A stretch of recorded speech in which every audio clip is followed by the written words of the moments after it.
Hub for a smarter you. Glad to know you're still there. This is Tech Hub, your one-stop platform for all things tech in Africa. Now it's time to talk to the experts about some important issues that have been shaking the world of technology.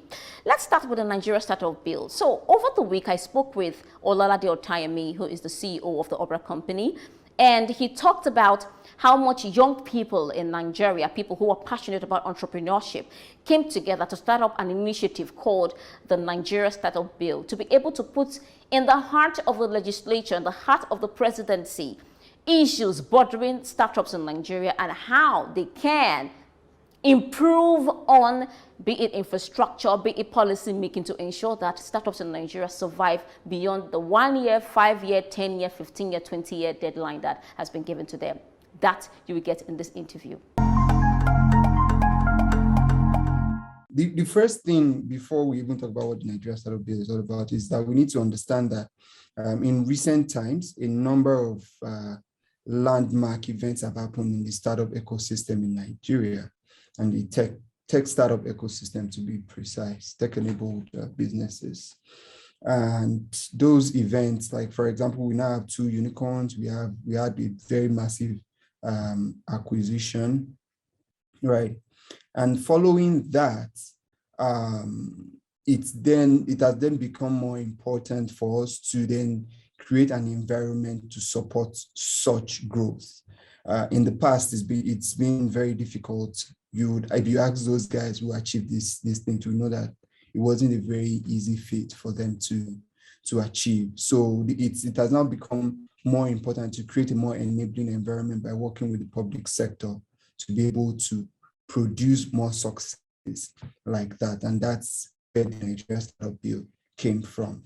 What are some of the practices or policies that you have seen that are anti-startup in Nigeria that you are hoping the Nigeria Startup Bill will be able to, take care of? So I'm just going to talk about very quickly that were very apparent.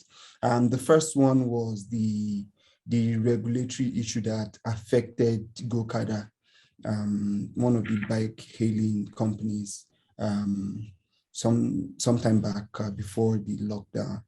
The other one is the regulation around cryptocurrency and all of that.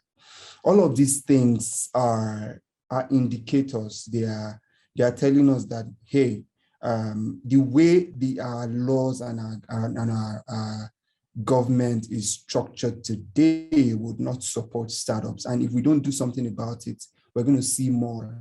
We're going to encounter more issues in the future, especially within the tech and startup ecosystem. But the government did come out with reasons for doing such things. Aren't they justified, especially with the cryptocurrency? They talked about money laundering, they talked about financing terrorism and the rest of them, also with the Gokada, especially for Lagos. It is not the master plan of the state. I mean, aren't these explanations justifiable enough? Yeah, so that's the entire point of going through this process. This is where we then come to a round table, because look at the master plan for the state. When was this master plan developed? What has changed between when that master plan was developed and today? A lot has changed. The world evolves every day. And as the world evolves, we must evolve with it. That's why it became very important for us to come to the same table with the legislators and the public sector, to then begin to look at what is changing across the world today, how we need to position ourselves as a country, and the things we need to do. And this has to be done in synergy. It's not something that either the public sector will do, which is what has been happening in the past. And we've seen that it always causes some sort of friction. So coming together to the same table to formulate a bill that works for everyone, both public and private sector, is the entire reason why we're doing this startup bill. The startups have their own reason for doing the things they do, for creating the kind of solutions they create. They see problems they're trying to solve. The government have their own reasons for putting in place the regulations that they do, right? But if we don't come together to have these roundtable discussions, really look at it from both perspectives and try to find a middle ground, we will be we'll be shortchanging ourselves as a country. The big point I'm saying and hearing from you talking is about law and co-creating law and regulations, right? And when it comes to law and regulations, you know, the representatives of the people of each constituencies are very much involved, both from both arms of the National Assembly. Some of the people that do not understand what the younger people who are actually driving this tech ecosystem in Nigeria understands. How do you tend to match, you know, both generations together? There are a lot of efforts going on right now to engage all the stakeholders that are involved in this. We have various levels of engagement, and some of these things are already in action, have already commenced on them. There are engagements already happening at the state level with the state government and state House of Assemblies. They're already happening with MDAs.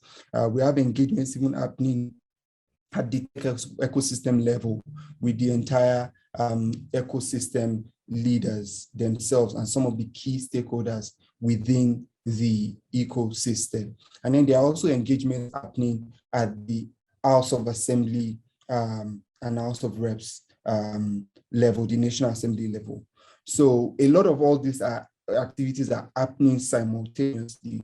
The goal is to ensure that whatever we're doing is co-created by everybody. And for that to happen, everybody has to get on the same page and understand each other. And that's the whole point of going through this rigorous process. And I think that we're making some progress in that regard. So how long is this initiative project supposed to, you know, go on before yielding fruit? Okay, so first of all, the process of passing a bill into law it's of course, as we all know, it's a rigorous process and it will take some time. But we're hoping that before the end of the year, this should get into the National Assembly, and what that means that the bill is submitted right to the National Assembly. The petroleum industry bill, for example, it generated so much controversy.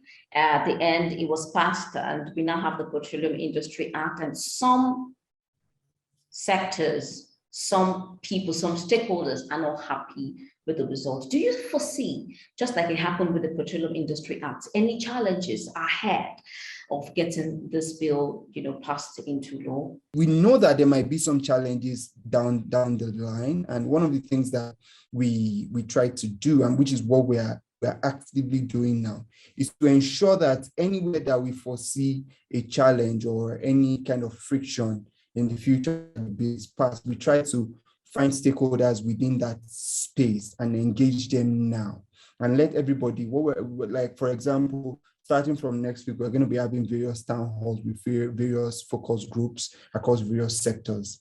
And the aim of that is to get everyone's input into the bill, their suggestions, their observations, their reservations, so that when we are presenting this bill and when this thing is being passed into law, everybody's voice is heard and duly represented. If the bill is passed into law, what about the other lingering challenges that we are having in the country? Well, the bill will not solve all of these problems, and I think we need to be very clear with that.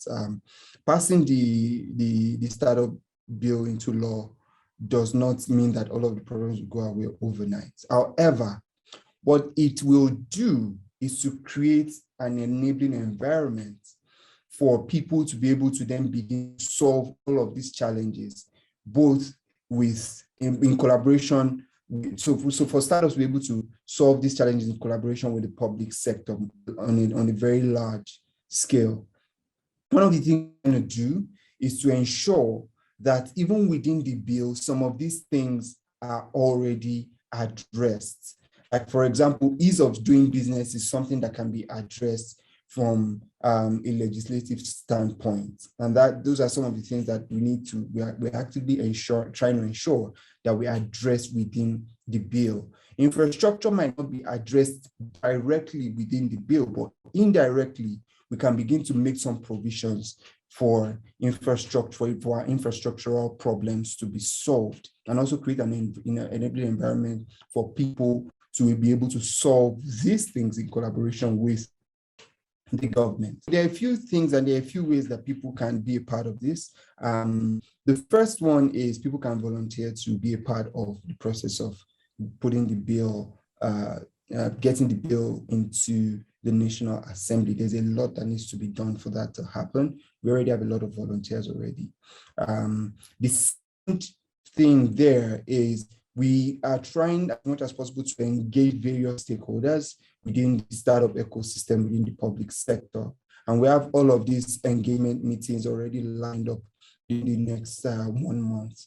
So you can go to the Startup Bill website, that's startupbill.ng, to go and look at or find out which focus group they fall into and how they can be a part of the conversation. Thank you so much, Ololade Otayemi, for joining us. Thank you. Thank you very much, Mercy, for having me. Tech Hub for a smarter you.